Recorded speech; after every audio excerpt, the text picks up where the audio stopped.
Amigas y amigos, bienvenidos a un nuevo programa de mediodía a medianoche aquí en el Canal del Sur, que se transmite en la señal 47 de Telefónica del Sur y la señal 53 de Inet América TV.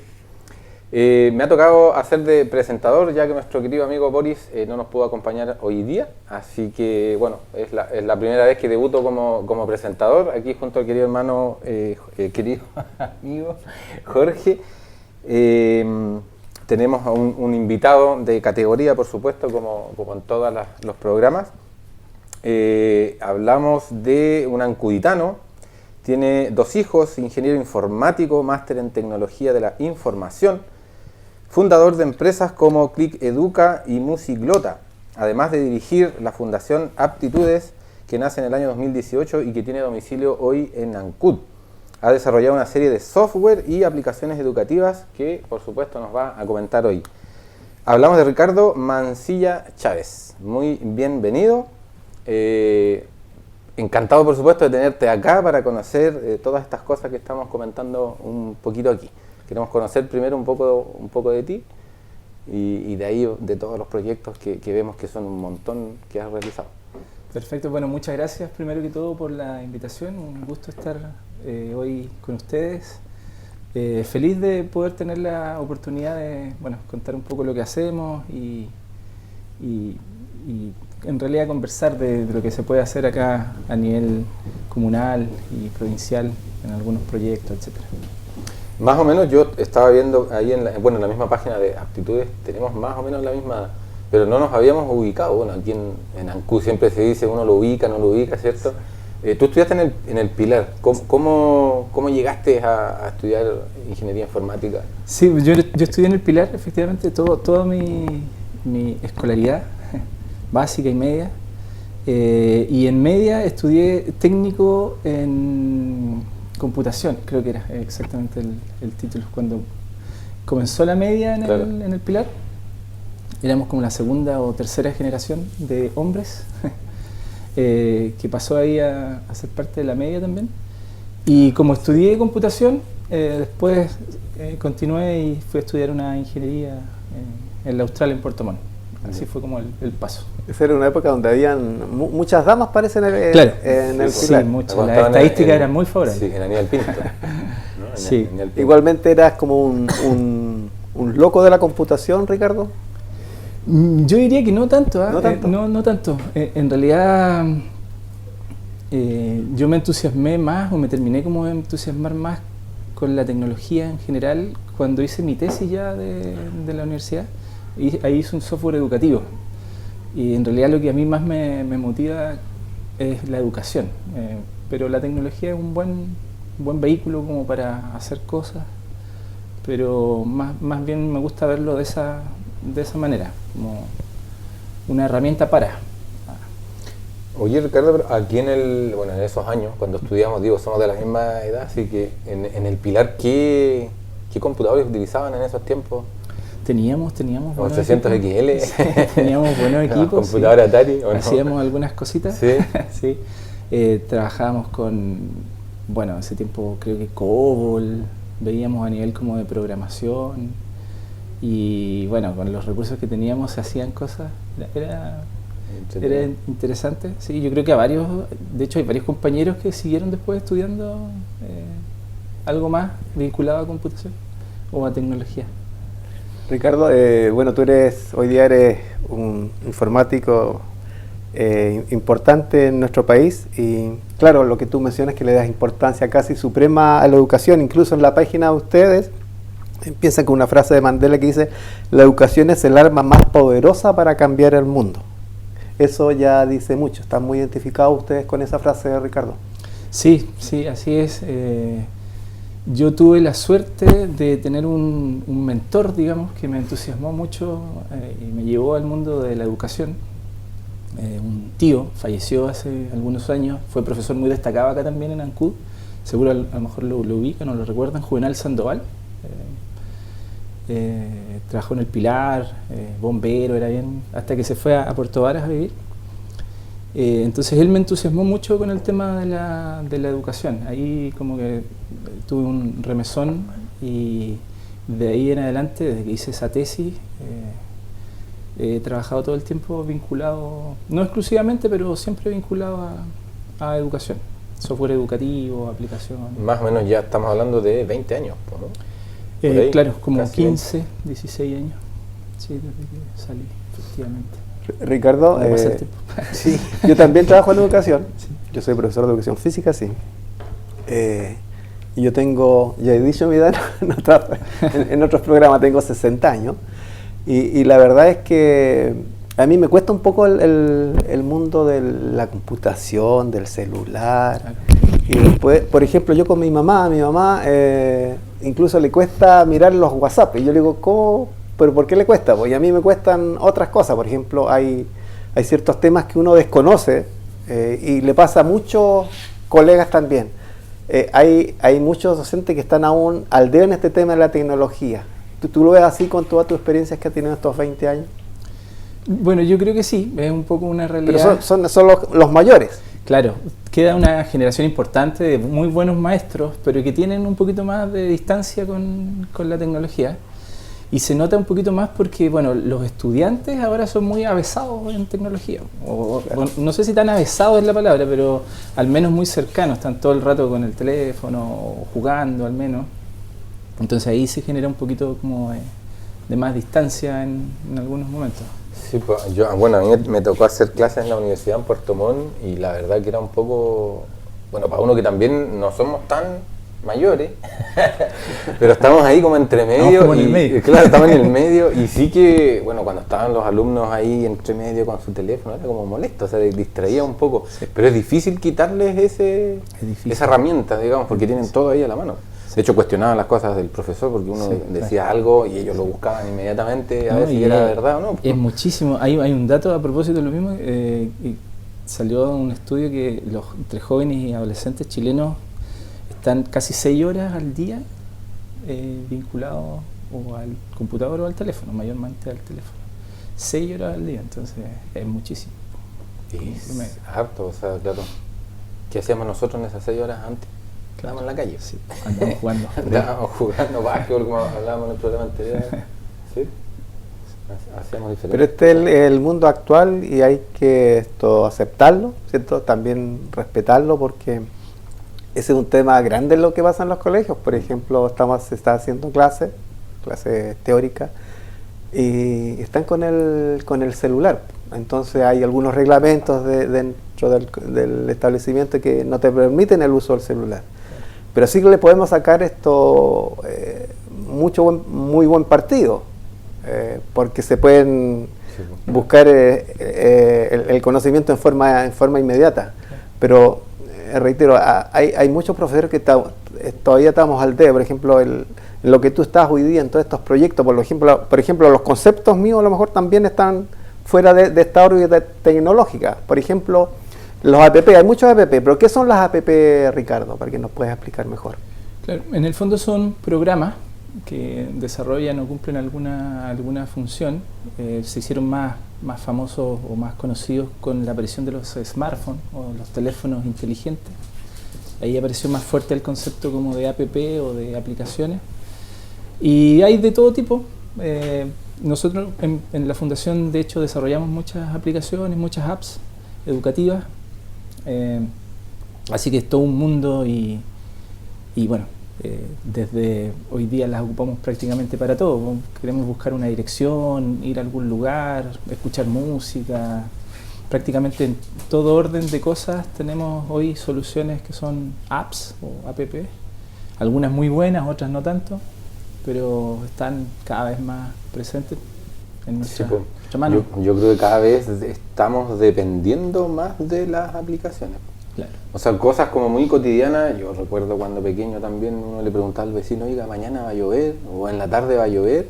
Claro. Y claro, y el hombre miraba allá al horizonte y decía, no, va a llover. Y después de un momento y le apuntaba. Y era certero. Pero hoy en día no, pues hoy en día estamos al celular nomás, ¿viste? No, miremos. Y claro, hay mucha dependencia y que a su vez vamos perdiendo quizás estas otras relaciones que teníamos más con la naturaleza. Yo siento que las habilidades un poco de hecho la educación, los colegios tienen que hacerse cargo un poco de eso, van cambiando. hoy por hoy la información como tal está más fácil a la mano, pero hay que saber cómo de alguna forma moverse con esa información. Entonces siento que las habilidades que necesitan, sobre todo los estudiantes de hoy, van cambiando, van mutando un poco. Claro que sí. Hay que tener habilidad producto de esta sociedad de la información y todo esto. Sí. Oye, bueno, dentro de todos estos programas, aplicaciones que has desarrollado, has recibido varios premios importantes de la OEA, Innovaciones de las Américas, Premio Nacional de Innovación, algunos proyectos Corfo, el T-Prize, entre otros. ¿Puedes contarnos un poco a qué escala estamos hablando? Porque estos proyectos, claro, van más allá de Chile, Latinoamérica quizás. ¿Y con qué proyecto en especial has logrado estos premios? Sí, bueno, tuve la suerte que cuando salí de la universidad hice este software educativo que les mencionaba, y ahí un poco el camino comenzó con un Corfo que logramos adjudicar, hay unos recursos y pudimos hacer cosas, continuar un poco esa tesis, ese desarrollo. Y ahí tuvimos también la fortuna de Perdón, Ricardo, ¿tú siempre comenzaste con alguien al lado o lo iniciaste todo este proyecto solo? En ese entonces era con Juvenal Sandoval, con mi tío, docente de lenguaje. Él era mi mentor, mi inspiración y mi guía en este ingreso de alguna forma al mundo de la educación, porque yo venía del mundo de la tecnología un poco más dura. Entonces ese fue un poco el tránsito, y ahí tuvimos la fortuna de ganarnos un premio que entrega la OEA en el 2011, que fue bien importante porque nos dio harta visibilidad, hartos recursos también. Coincidió con que yo me fui a Santiago, yo estaba en Puerto Montt en ese entonces, me fui a Santiago. Y allá se abrieron hartas oportunidades, fue como todo coincidió muy bien, y fue bien importante ese hito. ¿Ese premio a qué trabajo que hicieron ustedes? En ese entonces era un software llamado Click Educa. Click Educa. Sí, ¿Que se mantiene hasta los días de hoy o no? No, ya no. Pero fue muy conocido el Click Educa. Sí, lo ocupamos bastante, hasta como el 2016 estuvo funcionando fuerte, diría yo. En hartos colegios, incluso hicimos algunos proyectos afuera, en Perú, en Colombia. ¿Y en qué consistía el...? Era una plataforma para crear clases interactivas. Si bien nosotros teníamos harto material o harto contenido precreado para las escuelas, la gracia era que los mismos profes podían crear sus propias clases y quedaban como con todo este cuento interactivo, mucho más como ricas desde el punto de vista tecnológico. Esa era como la esencia del software Click Educa. ¿Y estas plataformas se pueden volver a aplicar? Sí. ¿O mejorándola? Sí, de todas formas. Probablemente habría que utilizar otras tecnologías, porque las tecnologías van como cambiando, se vuelven algunas medias obsoletas si no se actualizan. Pero como concepto, sí. De hecho, uno de los software que tenemos ahora, que se llama MIDE, recoge un poquito de eso que fue Click Educa en su momento. Sí. El MIDE es igual muy conocido hoy día, pero antes de pasar al MIDE, porque igual has tenido premios por el MIDE, y igual han recorrido muchas escuelas rurales. Yo te quería preguntar por el Musíclota, que estuvo acá incorporado en la corporación. No sabemos cómo terminó, pero era aprender idioma a través de la música. Yo lo encontraba muy interesante, muy creativo, muy bonito. Y yo tuve la oportunidad de ir con seguramente una compañera tuya, una colega, a distintas escuelas, donde muy práctica, porque quería ir a distintas escuelas y mostrar no sé si se llama el software. Sí, software. Para que nos comente un poquito de Musíglota, ¿qué pasa con ese software? Sí, pues fue un proyecto bien bonito también, Musíglota, partió el 2014. Hace muchos años, sí. Y era, como bien dicen, un software, una app para aprender idiomas por medio de la música. Era una mezcla como hoy día sería Spotify con algún software educativo como Duolingo, una cosa así. Como que mezclaba esas dos cosas. Entonces transformaba las canciones en pequeñas microclases con la letra de las canciones, el estudiante practicaba pronunciación, distintas habilidades del idioma. Así que era bien entretenido, y con ese software nos ganamos un premio nacional de innovación en el 2015. Sí, tenía harta llegada, era bien entretenido, así que igual nos fue bien con ese software. ¿Y qué pasa con esos software que no continúan? ¿Es porque sacaban fondos o porque ya no les interesa la en realidad la historia es más, es que se ve bien entretenido, o sea, como que debería estar todavía sí, no, la historia es más dramática, aquí se vuelve dramática la historia. No, lo que pasa es pero que igual hay que contarla. Sí, hay que contarla, sí. Lo que pasa es que yo había vendido gran parte de lo que era mi empresa a una compañía más grande de tecnología, a unos socios que habían puesto capital en Santiago. Yo estaba en Santiago en ese entonces. Y todo marchó bien durante algunos años, pero llegó en el 2017 tuvimos un quiebre y yo era el hilo delgado en la ecuación, así que en el fondo se descontinuó la empresa y por tanto después al final se terminaron descontinuando los software también. Quedaron allá y entiendo que hoy día ya ninguno está en continuidad. Pero fue un poco eso, fue un quiebre a nivel más de empresa, de socios. Aprendizaje, diría, un poco ahora. Son lecciones aprendidas, pero eran proyectos grandes porque se entregaban los, ¿cómo se llama el computador chiquito? Las tablets, sí, entregamos unas tablets acá en la corporación, lo recuerdo. De hecho. Sí, era un proyecto importante, estábamos justo en un momento que... Bueno, a los niños les encantaba. Sí. Para aprender inglés. Muy entretenido. Lamentablemente estábamos justo en un momento como de crecimiento, de expansión, estábamos viendo proyectos afuera incluso y se produjo esto, y bueno, ahí murió todo, murió la flor. Oye, Ricardo, has nombrado, bueno, que estuviste viviendo en Puerto Montt, Santiago parece que harto tiempo igual. ¿Cuándo decides volver acá? ¿Cuándo llegaste a Chiloé, a Ancud nuevamente? ¿Y por qué? Por amor. ¿Por amor a Chiloé o por...? no, por amor. Sí, no, en realidad la razón principal es que, bueno, conformé familia nuevamente acá y me vine en el 2020. Tengo una hermosa familia aquí también. Tengo un hijo en Santiago también. Pero principalmente esa fue la razón. Así que desde ese entonces estamos haciendo cosas desde acá. Estamos bien entusiasmados porque estamos haciendo varios proyectos de a poquito. Sí, pues, vamos a ir comentando un poquito más de eso. Pues también leí por ahí que habían trabajado, me imagino que cuando estabas en Santiago probablemente, con varias escuelas, 152 escuelas de Arica a Punta Arenas. ¿Eso en qué proyecto fue o también están relacionados con estas mismas aplicaciones? Porque, insisto, estamos hablando de proyectos nacionales, o sea, el impacto que están teniendo, digamos, ustedes o los sistemas informáticos en la educación de Chile, yo creo que es muy, muy importante. Sí, bueno, el proyecto que tenemos más fuerte ahora, hace 4 años ya, es MIDE, es la app MIDE, y que es nosotros la hemos enfocado principalmente a escuelas rurales. Y ese grueso de escuelas, el 95% son rurales. Ese proyecto tiene la particularidad o la innovación que tiene el software es que funciona sin necesitar tanto internet de forma tan permanente. Mantiene los beneficios de una herramienta online, pero basta con conexiones esporádicas. El alumno, por ejemplo, basta con que se conecte un momento a la semana, descarga el material, trabaja en su casa, no importa que no tenga internet.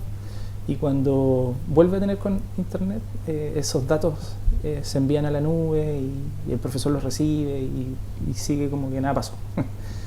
Esa es como la innovación del software. Y claro, ahí tenemos escuelas, vamos aumentando las escuelas en la medida que conseguimos financiamiento de empresas, porque nosotros entregamos gratis el software siempre a las escuelas, no lo vendemos. Entonces vamos consiguiendo los recursos en la medida que conseguimos patrocinadores. Ese es como nuestro modelo de negocio en la fundación. Claro. Y bueno, afortunadamente hemos ido sumando empresas, compañías que nos apoyan y de a poquito va creciendo ese número. de escuelas. ¿Escuelas de Chiloé están presentes ahí? Sí, estamos sumando también escuelas de acá. Hemos trabajado, bueno, a lo largo de toda esta historia siempre han habido escuelas de acá en distintos proyectos, algunas súper cercanas o que hemos hecho hartas cosas, como por ejemplo la escuela de Coñimó, la escuela de Caulín, Manao, etc. Mayoritariamente rurales. Yo miraba en una entrevista tuya, perdón, a Aptitudes, un premio a un alumno de Coñimó. ¿Qué ganaban ellos? Porque no pude apreciar bien qué es lo que ganaban ellos. Porque ustedes hacían unos concursos. Sí. Así es, ¿verdad? Sí, en la mayoría de estos proyectos que les cuento hemos hecho concursos, porque nos ha resultado como atractivo para sumar marcas, para que todos los actores ahí participen. Así que siempre hemos hecho concursos. En Musiglota hicimos concursos, tenían que cantar los chicos en inglés. ¿Verdad? Sí. Sí. En MIDE hemos hecho también, etcétera. Y no, en el caso específico no recuerdo los premios, pero por lo general entregamos o teléfonos, o computadores, o tablets. Eso es como por lo general, como son como la mayoría de los premios. Porque claro, ahí han premio a algunos alumnos, también no sé si algunos profesores, pero también a las escuelas. El premio a la escuela parece que era mayor. Había una mochila con un aparato. Sí, el último que hicimos por MIDE, para escuelas rurales, entregamos una mochila satelital que nos conseguimos, que permitía como iluminar un sector con wifi. Era bien buena la mochila. Se lo ganó una escuela de bien al sur, por ahí por Puerto Galas, creo que es el sector. Así que súper bien, porque no tenían justamente internet ahí y con la mochila podían generar. Claro, que es tecnología que está llegando a precisamente esos lugares que no tienen nada. Sí. Bueno, hoy día probablemente con los paneles solares están teniendo electricidad recién. Claro, nosotros muchas escuelas rurales que tienen hartos problemas, como por ejemplo, yo recuerdo ahora, no sé, Chana, por ejemplo, una islita, un sector por ahí por Chaitén, tengo entendido, 6, 7 alumnos con generador eléctrico, condiciones súper difíciles. Precarias, claro. Y el internet siempre inestable, o poco o nada. Entonces, ¿Has notado o sabes, no sé, muchas diferencias entre las escuelas rurales a lo largo de Chile, entre Arica y Punta Arenas, por ejemplo? Hay muchas diferencias de ese tipo, de que no tienen señal, de que a lo mejor no tienen luz todavía, de que les cuesta mucho llegar a los estudiantes. ¿Lo has visto? ¿Se mantiene en todo Chile?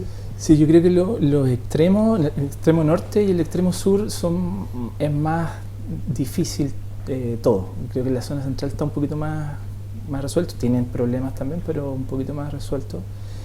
Y sin duda la gran diferencia es entre las escuelas rurales y las urbanas. Yo creo que ahí sí que hay una diferencia bien marcada a lo largo de todo el país. Casi el 80% de las escuelas rurales no tiene internet que digamos suficiente, robusto, y en las casas muchas tampoco tienen. Entonces ese puro hecho ya marca mucho lo que se puede hacer, lo que no se puede hacer. Es bien difícil. Ricardo, uno de repente se empieza a preguntar aquí, por ejemplo, esa mochila que no sé, conectar a un satélite, o de lo que yo puedo entender, es muy costoso, me da la impresión. Entonces uno se pregunta cómo pueden financiar todos estos artículos de tan alta tecnología. Ustedes andan buscando a través no solamente de estos fondos de Corfo u otros, también hay mucho trabajo por distintas empresas. Sí, ese es como nuestro modelo. La idea es no venderle a las escuelas y conseguir como empresas. Y lo que les devolvemos a las empresas nosotros como fundación es en el fondo marketing social. Les damos la visibilidad de que ellos muestren que están apoyando, ¿cierto? Que están involucrándose con los territorios, que hacen cosas. Y esa es como la figura, po. Esa mochila, por ejemplo, la conseguimos de una empresa que estaba entrando en Chile, una empresa de tecnología, es una tecnología estadounidense, media militar, venía del mundo militar. Ya. Son unas mochilas que uno las abre y tiene un montón de cosas y se conectan al satélite. Caras igual la mochila. La mayoría de las tecnologías de este estilo vienen de Claro, del mundo militar. Claro. Entonces ellos necesitaban entrar a Chile y bueno, nosotros en nuestro granito de arena ahí con ellos fue darles un poco de visibilidad, hacer algo de prensa, de marketing. Y algunas compañías eso lo valoran bastante, entonces ahí hemos ido desarrollando como proyecto. Muy bien, qué interesante, digamos, todo esto. Insisto, bueno, traemos invitados siempre interesantes que son cosas nuevas, o sea, una mochila de este tipo, como decía Jorge, debe costar, no sé, por 10, 20 millones de pesos, yo creo, por lo bajo. En ese entonces costaban como 16 millones. Andaba por ahí. Sí. El precio comercial. ¿Y le llaman mochila porque...? Es una mochila. Porque sí, se la puedes llevar a cualquier lado. Sí, es una mochila y la gracia es que las abres, traen una serie de dispositivos, qué sé yo, antenas, etcétera, pero viene todo como listo y no teniendo un cerro de por medio, apuntas hacia arriba y pero te conectas satelital. Luego eso necesita un plan, por ejemplo, Sí, funcionan también con un plan. Ya. Un plan tienen dos formas de generar conexión, una satelital pura y otra es que tienen un sistema que amplifican un poco las señales cercanas, como que extraen, funcionan de las dos formas. Bueno, hemos llegado a la mitad de nuestro programa, así que espérennos un momentito y volvemos enseguida para aprender un poquito más de tecnología e informática.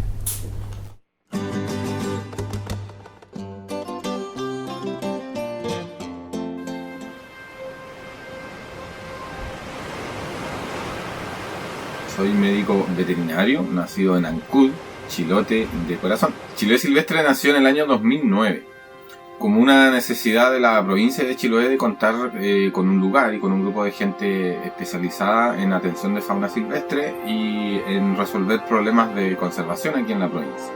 Entonces formamos un grupo, muchos de los cuales eran veterinarios, cuya principal labor fue rehabilitar fauna silvestre. Ya en el año 2013 nos consolidamos un poco a través de un convenio con el Servicio Nacional de Pesca y nos vinimos a trabajar a la Reserva Marina Puyinque, donde construimos este centro de rehabilitación y le sumamos la educación ambiental y la investigación. Chiloé Silvestre funciona en un 99% con trabajo voluntario de todas las personas, incluso de los que estamos en la directiva. Somos todos voluntarios de Chiloé Silvestre. Si no fuera por el trabajo voluntario, simplemente no existiría. ¿Y esto por qué pasa? Porque no existen políticas ambientales o enfocadas en fauna silvestre en Chile. Afortunadamente tenemos mucha gente de todo Chile y la verdad que de todo el mundo que ha venido a ayudarnos acá. Y bueno, haciendo tareas fundamentales tanto como de campo, de mantención del centro, como del cuidado mismo de los animales. No podemos conservar si no conocemos la fauna silvestre. Entonces hacemos un llamado primero a que nos visiten en nuestras redes sociales, en nuestra página web y que conozcan la fauna silvestre que está a nuestro alrededor. Abramos un poquito más los ojos, miremos incluso hacia arriba, hacia los árboles y vamos a descubrir un mundo nuevo de fauna silvestre que tenemos a nuestro alrededor y que tenemos que preservar.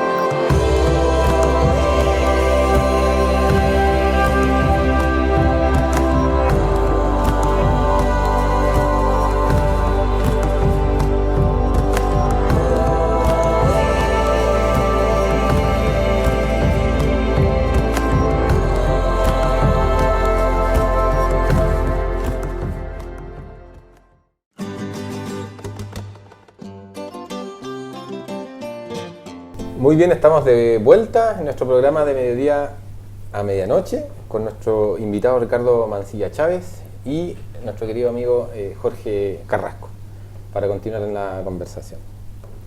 Ricardo, para continuar con el tema de la mochila satelital, esa mochila se fue para el sur, sí, ¿cierto? A la 11ª o 12ª.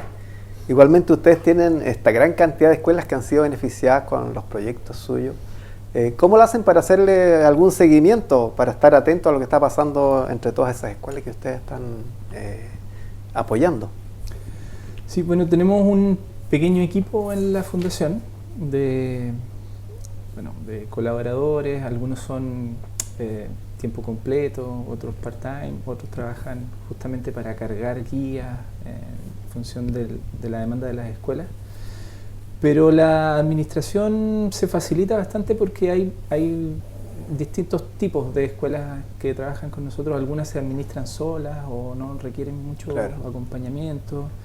Hay otras que tienen menos frecuencia en el uso de las herramientas también y por tanto es una demanda un poquito más leve, digamos, en cuanto a lo que nosotros tenemos que hacer con ellos. Pero yo siento que lo principal en el caso de las escuelas rurales es que el software que nosotros trabajamos con ellos es muy sencillo, es muy minimalista, ¿ya? Resuelve en concreto el tema de trabajar guías de ejercicios y evaluaciones y es muy fácil de trabajar. Hemos optado por una solución bien como concreta, específica, más que tratar de resolver todos los temas que tienen en aula los profes, sino que apuntar a algo y resolver eso concreto lo mejor posible. Entonces, eso yo creo que ayuda bastante el trabajo con la escuela. Como que pueden trabajar solos. Hay muchos que trabajan efectivamente solos. Sí, se autogestionan con la herramienta y no requieren mucho. Hay otros que no, pero hay un poco de todo. Pero finalmente a lo mejor eso es lo que ustedes quieren, que puedan auto... El ideal, claro, el ideal es eso, justamente para facilitar un poco también que sean más escuelas, porque ahí podríamos atender obviamente más. En Chile hay 3.500 escuelas rurales, así que, y bueno, si vemos Sudamérica o Latinoamérica son muchísimas. Ahora estamos explorando una opción de hacer algo en México con una empresa partner, y si eso se diera, sería requisito fundamental que las escuelas se puedan autoadministrar, porque no habría forma de atender los volúmenes de tantas escuelas. Como todavía son pocas acá, para nosotros hasta este momento ha sido... Pero pocas son 82 y tantas. Sí, pero consideramos que todavía es un número como que podemos abordar o hemos podido abordar. En otros proyectos, en otros momentos hemos tenido algunas más, digamos, más cantidad de escuelas con las que trabajamos. Así que un poco la experiencia o el trabajo hasta ese número todavía es más o menos abordable. Ricardo, a lo mejor pudiésemos conversar más en detalle de lo que significa el MIDE para los alumnos, para los profesores, para la escuela misma. Que, por ejemplo, cuando ya tienen este software, ¿se llama? Sí. En la escuela, ¿cómo lo tiene que hacer un niño para conectarse, para trabajar con ese software? Claro, perfecto. Bueno, nosotros nos vinculamos siempre con la escuela. No directamente ni con el profesor ni con el estudiante, sino que hay un vínculo a nivel como institucional. ¿Por qué funcionamos así? Porque bueno, nosotros le entregamos una capacitación, una inducción a los profesores al momento de iniciar el proyecto, y lo que ellos comienzan a hacer con el proyecto MIDE es que ellos pueden, las típicas guías de ejercicio que trabajan los profes, las evaluaciones, los ensayos SIMSE, todo eso que tiene que ver como con pruebas, con guías, lo pueden usar con la aplicación. ¿Cómo lo pueden hacer? Ellos mismos las cargan en la app o nosotros las cargamos por ellos. ¿Cómo hacemos eso? Los profesores quincenalmente o semanalmente algunos nos mandan las guías a nosotros como fundación y nosotros las cargamos y aparecen disponibles para el curso que ellos lo necesiten. Por ejemplo, un profesor de la escuela de Chana, por ejemplo, necesita esta semana que le carguemos una guía de matemática y una de lenguaje, lo puede cargar él mismo o nos hace llegar eso a nosotros y nosotros como equipo de forma bien como expedita hacemos esa carga y queda disponible para el curso o los cursos que ellos lo necesiten. Entonces a las escuelas le entregamos la app, pero también ese apoyo o ese servicio. Y eso es, digamos, no es mucho más. Por eso decía que es bien como concreto. Y el tema del internet igual pasa a ser súper importante, porque tú comentabas que hay momentos que no se necesita internet porque está cargado el material. Claro, la innovación que tiene la aplicación como tal es que no requiere internet en todo momento. Requiere internet, pero no necesita que esté todo el rato conectado. ¿En qué momento necesita el niño o el teléfono o la tablet internet? Cuando hay guías nuevas, por ejemplo, él necesita poder tener un momento para que se descargue. Pero se hizo esa descarga que duró, no sé, un par de segundos y después puede trabajar sin estar conectado. Cuando ese niño se vuelve a conectar la semana siguiente, esos datos que él trabajó, sus resultados, sus notas, etcétera, se envían a la nube y el profesor las puede ver o se centraliza la información. ¿Cómo una escuela que está viendo el programa, digamos, puede acceder a estos beneficios de estas aplicaciones? ¿Cómo llegan a ustedes? ¿Es posible, digamos, que ellos se contacten directamente? Muy buen punto, porque nosotros cada cierto tiempo tenemos posibilidad de incorporar más escuelas en la medida que conseguimos financiamiento para atenderlas. En este momento tenemos un número de escuelas que podemos incorporar. Estamos en campaña, de hecho, pronto va a iniciar una campaña para sumar más escuelas. Nos quedan cerca de 25 cupos todavía, producto de un proyecto que adjudicamos, entonces vamos a salir a buscar más escuelas rurales. Esperamos, de hecho, hacer una campaña aquí en Ancud y en Chiloé para reintegrar algunas que han trabajado con nosotros, etcétera, o algunas nuevas. Así que nos pueden contactar por medio de la página de la Fundación. Ahí están todos nuestros canales, nuestras redes sociales, correos, etcétera. Perfecto. Y nosotros los vamos a contactar de vuelta y ahí avanzar. Así. Oye, y en la fundación, porque ustedes están ubicados en la calle Pudet, sí, ¿cierto? Sí. ¿Cuántas personas trabajan ahí? ¿Se dedican exclusivamente a esto de las aplicaciones con los colegios, a cargar las pruebas o las guías?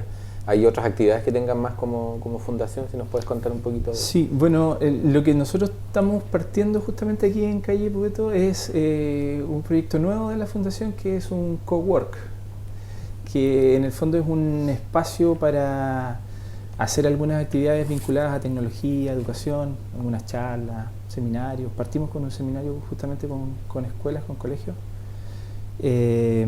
Atender también a algunos emprendedores, poder apoyar a algunas organizaciones sociales desde lo que nosotros manejamos, que es la tecnología. Pero la fundación viene obviamente desde antes y la mayoría de la gente que trabaja en la fundación está y todo el trabajo es como remoto. Hay un par de personas en Santiago, hay un par de personas en Uruguay que son los desarrolladores, la gente que trabaja el software como tal. Y yo de hecho no he estado nunca reunido físicamente con ellos, pero son parte fundamental también del equipo. Tienes que ir a Uruguay para pegarte voy a tener que ir. Sí, así que el funcionamiento de la fundación desde el año 2019 ha sido muy así remoto y casi sin un domicilio donde estemos todos juntos. Si bien tenemos una oficina todavía en Santiago, es casi ya nominal nomás, porque no más bien una dirección administrativa, diría. Bueno, yo el otro día fui, la semana pasada creo que fue, me di una vuelta ahí con mi amigo René, que está atrás bambalinas. No, porque para que nos cuentes un poquito, bueno, él me contó ahí un poco en qué funcionaba y a mí me parece una muy buena idea, digamos, para tenerlo acá en Ancud, el cowork. ¿En qué consiste eso? ¿Cómo las personas o las pequeñas empresas o los pequeños emprendedores quizás pudieran tener estas herramientas que disponen de ustedes para poder surgir un poquito más, para tener más redes de apoyo quizás? ¿Cómo funciona ahí? Bueno, un espacio bastante grande, hay espacio para hacer charlas ahí también. Sí, bueno, en este momento ahí físicamente estamos 3 personas de la fundación, 3 colaboradores, René justamente, Barriga, un gran amigo y además ya hace un tiempo trabajando con nosotros en la fundación, Sigrid Villalobos y yo, somos los tres que estamos ahí físicamente. Y lo que estamos intentando hacer ahí es justamente un espacio para hacer actividades vinculadas a tecnología, para tener un espacio donde se puedan realizar conferencias, seminarios, charlas.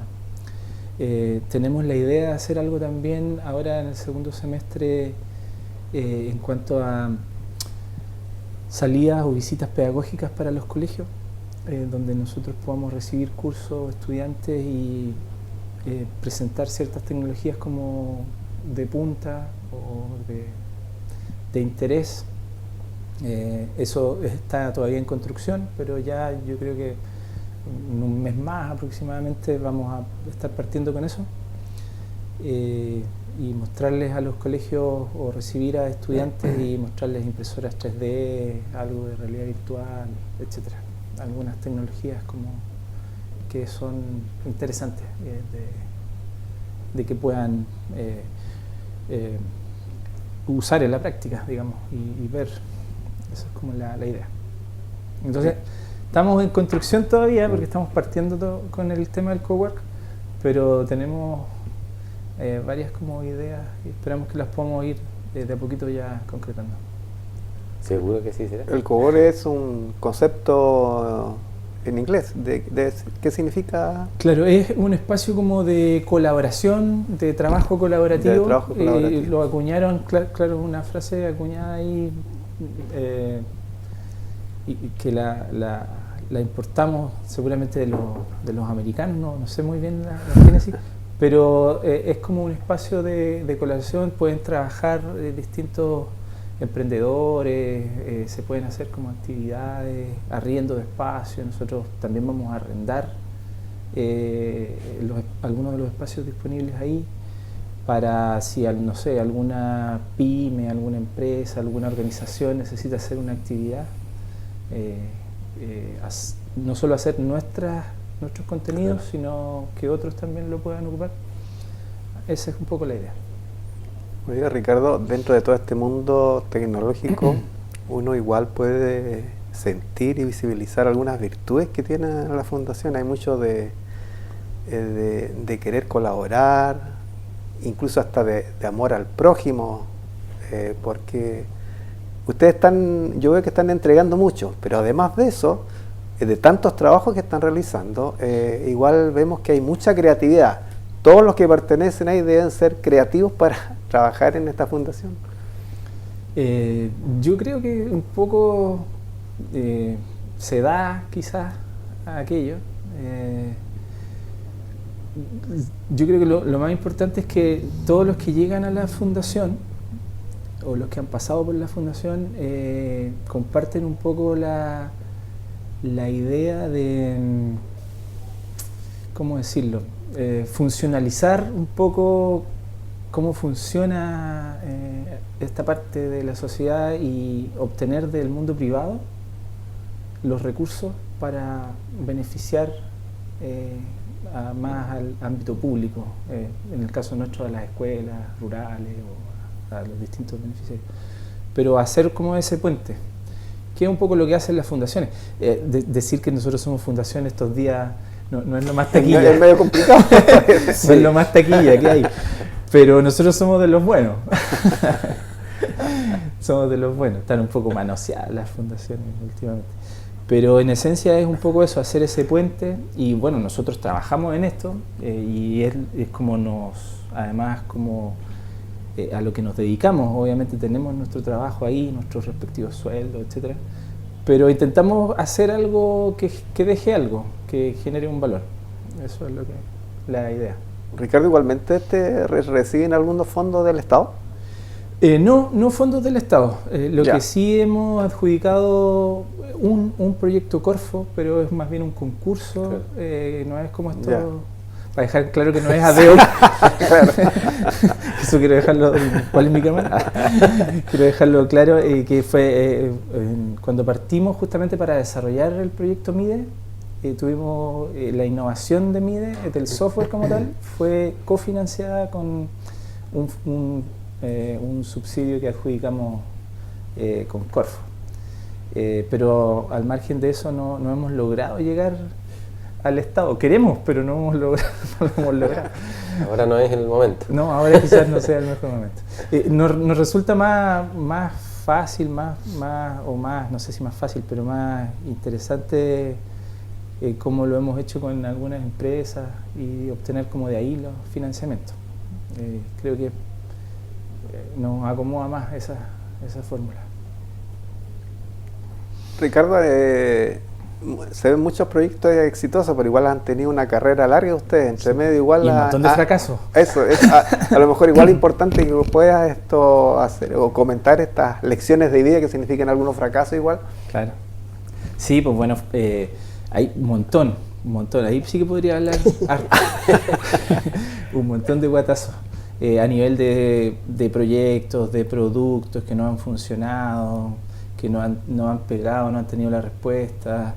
A nivel también como del emprendedor, si se quiere, por ejemplo, les conté hace poco una pasada que salí muy mal de una sociedad, por ejemplo, que me generó una ruptura y estuve bien complicado, de hecho. Entonces hay harto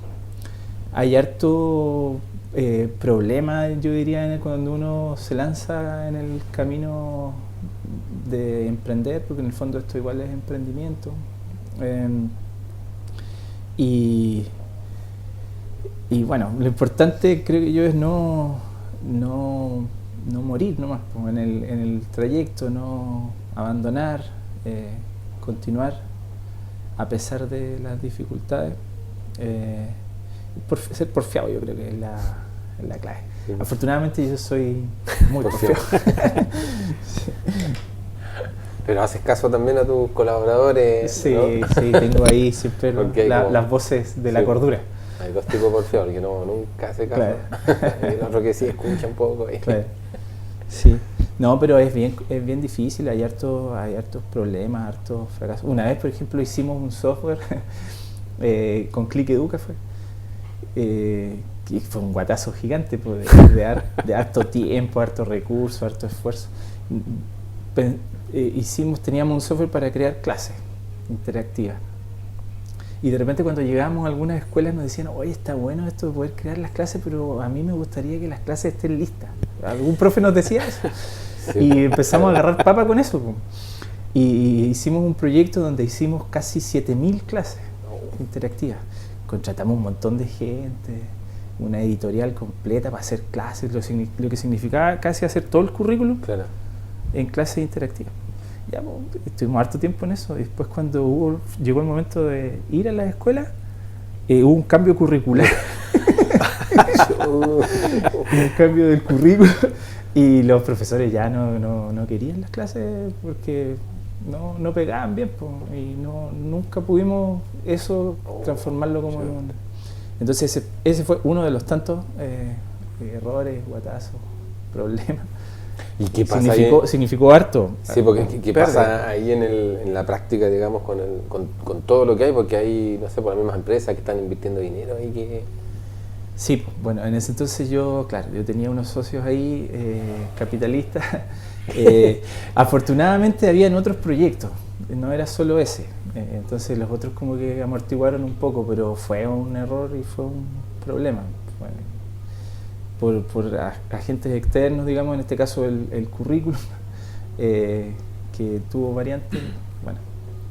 Pero de no haber sido por ese cambio de currículum, a lo mejor hubiera sido... Yo creo que igual el proyecto no iba a funcionar, porque nos dimos cuenta que muchos profes igual como que declaraban eso, pero al momento de la verdad veían la clase y algo le encontraban. Claro. ¿A ti en lo particular, como informático, te ha tocado hacer aplicaciones de otro índole que no sean educativas? Sí, algunas, no muchas, pero hicimos un proyecto de turismo que en algún momento yo creo que vamos a reflotar, sobre todo ahora que estamos acá en Chiloé. Hicimos una app de turismo bien potente de la Patagonia, patagoniachile.com. Hicimos una app, etcétera, bien innovadora, bien potente que está ahí y que yo creo que muy pronto acá en Chiloé vamos a intentar encontrar la fórmula de poder hacerla. Pero en este caso, estaba viendo y encuentro que es súper interesante tener una aplicación de turismo acá en Chile porque, no sé, aquí en Ancud viene alguien, ¿dónde va? Las Pingüineras. Y ya no sabe qué otra cosa más ir. Pues, imagino que una aplicación de esta un poco te entrega precisamente, no sé, pues estoy aquí ubicado en tal parte, ¿qué otra cosa más puedo ver? Claro, con toda la tecnología, la georreferencia, claro, lo que tengo cerca, los precios, las ofertas. En realidad lo que hace esta app, porque existe y está parada, pero existe, es una especie de planificador de viajes. Como lo que hacen las agencias cuando uno dice, ¿sabes que yo estoy, por ejemplo, en Lima y quiero ir al sur de Chile? Dice. Entonces, que me planifiquen un viaje. Esta app hacía un poco eso. Entonces era bien como interesante y se puede rescatar quizás pronto. Ricardo, tú hacías mención, bueno, con todo este tema del turismo también, y hacías mención también de compañeros de ustedes en Uruguay. ¿Cómo puedes vislumbrar tú esta expansión de la Fundación Aptitudes a otros países? Porque ya están por ahí, parece. ¿Han llegado a México? Sí, mira, lo de México tiene que ver con un premio que nos ganamos con el proyecto MIDE. Nos ganamos un premio que se llama T-Prize, que bueno, nos generó lucas y también, lo más importante diría yo, un convenio de colaboración con el Tecnológico de Monterrey, que es una universidad que en tecnología es bien power, bien buena. Entonces tenemos un convenio con ellos de colaboración. Ellos en el fondo lo que esperamos que hagan con nosotros es que nos agarren y nos lleven para México. Así que estamos un poco en eso, estamos en una etapa como de mentoría con algunos docentes, expertos que tienen ellos y avanzando de a poquito. Yo creo que el próximo año quizás se pueda dar ya la posibilidad de partir con algunos pilotos allá y ver qué es lo que podemos lograr. En algún momento con Musíglota alcanzamos a hacer algo en México con ese software. Teníamos algo ahí que también se descontinuó por lo que les conté, pero es súper interesante porque México tiene, bueno, es un mercado gigante, muy grande, tiene muchas escuelas, mucha ruralidad en el caso de MIDE. Entonces, de concretarse, ojalá se pueda dar. Y el premio T-Prize, no sé si lo dijiste, ¿quién lo da o cómo accedes? O sea, es por el MIDE, ¿no? Pero ¿cómo accedes a un concurso? ¿Postulas? Sí, mira, a nosotros nos llegó una invitación a participar, hicimos la postulación, de ahí empezó una etapa de evaluación, entrevistas, qué sé yo. Después llega eso como una final, era un concurso de el Caribe y Sudamérica. Y ¿ustedes son el primer lugar? Sí, en la categoría de educación fue elegido MIDE como el mejor proyecto de educación y aspectos sociales, el título. Entonces tuvimos la suerte que fuimos ahí salir ganadores y eso nos ha abierto algunas puertas. Eso fue como la lógica. Y lo entrega el Tecnológico de Monterrey con otros, como está el MIT, hay varias como universidades, hay unas de Colombia, como un conglomerado de instituciones que entrega ese premio. Ricardo, ¿igual se proyectan a otros países por ahí? Sí, pues nos gustaría un poco por aprovechar en realidad lo del premio y entrar en México y en Colombia, que son como... De hecho, los mentores que nos han pasado como para ir trabajando por el convenio son de Colombia y de México. Así. Oye, y un poco, bueno, que están incursionando en estos países, en la ruralidad de estos países, ¿qué tan similar o diferente es respecto a la ruralidad acá en Chile? En lo que es tecnológico, por ejemplo, bueno, conversábamos hace un momento que tiene que haber una mochila como para que una escuela bien perdida por ahí pueda tener internet. ¿Cómo es allá en esos países? Imagino que será similar. Mira, es bien similar y en algunos casos yo diría que Chile no está tan mal comparado con otros territorios. Pero el tema que a nosotros más como que nos toca, que es Internet, el acceso a Internet es muy parecido. Las escuelas rurales tienen una dificultad marcadísima, y lo que se da mucho es que hay Internet, pero en un puntito por ahí hay que acercarse, Claro. es inestable. Levantar una pierna. Claro, es inestable, es como lo típico que dicen, por ejemplo, los estados dicen tenemos tanto Internet en tantos lugares, pero ese Internet Claro. es mínimo, no se puede hacer casi nada, entonces eso se da harto. Ricardo, yo buscando material para conversar contigo, yo no sé si todavía estará esto activo o no. Dice, hablaba de la app Good Bienestar Docente. ¿A qué se refiere esa app, Ricardo? Esa es una aplicación que tenemos en este momento en la fundación. El proyecto no lo estamos usando mucho, pero espero también que pronto lo podamos reflotar. ¿Tiene que ver con la convivencia, la parte social? Sí, es una aplicación para los profesores. Porque no está haciendo mucha falta. Sí, y que es bien interesante porque es una aplicación que busca trabajar las fortalezas de carácter de los maestros. Está inspirado en la psicología positiva, en un autor americano que se llama Martin Seligman, que trabaja todo este tema de en realidad potenciar lo bueno que tenemos más que enfocarnos en los problemas o en las carencias. Fantástico. Entonces trabaja estas habilidades o estas fortalezas de carácter por medio de la app con una especie como de un coach interactivo. Es como entretenido, es como desafíos y cosas que plantea. Es como la app lo que hace es ordenar una pequeña intervención psicosocial en una escuela. Por medio de la app como que pasan las cosas, pero los profesores no es que están todo el rato con la app, sino que orienta o empuja a que pasen cosas en la escuela, y la app lo que hace es ordenar un poquito eso. Y después, bueno, mide un poco en base a las evidencias que va levantando, o los desafíos que van cumpliendo los maestros, y después entrega cierta reportería. Esa es como la idea, una pequeña intervención psicosocial en base a psicología positiva. Por eso le pusimos Good Bienestar Docente. Sí. Good Bienestar Docente. Sí. Ahora lo que yo no entiendo, disculpa, estoy muy entretenido. Tranqui, estamos... ¿Qué es lo que gana usted financieramente con esto? ¿Igual les llega algo así, fondo? Sí, ¿Por el bueno, uso? nosotros siempre en realidad vendemos los software a las escuelas. Es que Lo que pasa es que entiendo. no lo paga la escuela. No le vendemos a la escuela, pero alguien nos paga. Nosotros le cobramos a la empresa. Ese es el modelo. Ya. La empresa financia la fundación y la fundación entrega como gratuito. Entonces, optamos por ese camino porque, bueno, yo trabajé harto tiempo vendiéndole a las escuelas, a los DAEM, a las MUNI, A las y corporaciones. era muy desgastante ese proceso.